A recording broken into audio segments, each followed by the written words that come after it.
ಕಾರ್ಯಸಿದ್ಧಿ ಶ್ರೀ ಆಂಜನೇಯ ಸ್ವಾಮಿ ಮಂತ್ರ. ಕಾರ್ಯಸಿದ್ಧಿಗೆ ಅನುಗುಣವಾಗಿ ಕೋರಿಕೆಗಳು ಇರುವವರು 48 ದಿನಗಳು ನಿಷ್ಠೆಯಿಂದ ಈ ಮಂತ್ರವನ್ನು ಪಠಿಸಬೇಕು. ಉದ್ಯೋಗ ಪ್ರಾಪ್ತಿಗಾಗಿ ಹನುಮಾನ್ ಸರ್ವಧರ್ಮಜ್ಞ ಸರ್ವಪೀಡಾ ವಿನಾಶಿನೇ ಉದ್ಯೋಗ ಪ್ರಾಪ್ತ ಸಿದ್ಧ್ಯರ್ಥಂ ಶಿವರೂಪ ನಮೋಸ್ತುತೆ. ಓಂ ಹನುಮಾನ್ ಸರ್ವಧರ್ಮಜ್ಞ ಸರ್ವಪೀಡಾ ವಿನಾಶಿನೇ ಉದ್ಯೋಗ ಪ್ರಾಪ್ತ ಸಿದ್ಧ್ಯರ್ಥಂ ಶಿವರೂಪ ನಮೋಸ್ತುತೆ.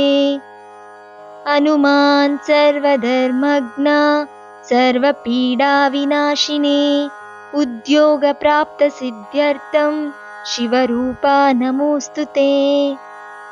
ಹನುಮಾನ್ ಸರ್ವಧರ್ಮಜ್ಞ ಸರ್ವಪೀಡಾ ವಿನಾಶಿನೇ ಉದ್ಯೋಗ ಪ್ರಾಪ್ತ ಸಿದ್ಧ್ಯರ್ಥಂ ಶಿವರೂಪ ನಮೋಸ್ತುತೆ.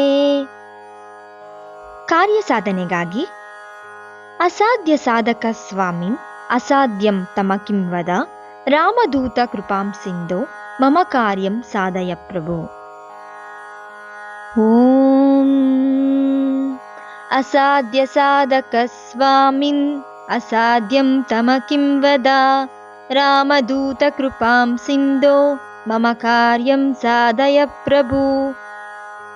ಅಸಾಧ್ಯ ಸಾಧಕ ಸ್ವಾಮಿನ್ ಅಸಾಧ್ಯಂ ತಮಕಿಂ ವದ ರಾಮದೂತ ಕೃಪಾಂ ಸಿಂಧೋ ಮಮ ಕಾರ್ಯಂ ಸಾಧಯ ಪ್ರಭು.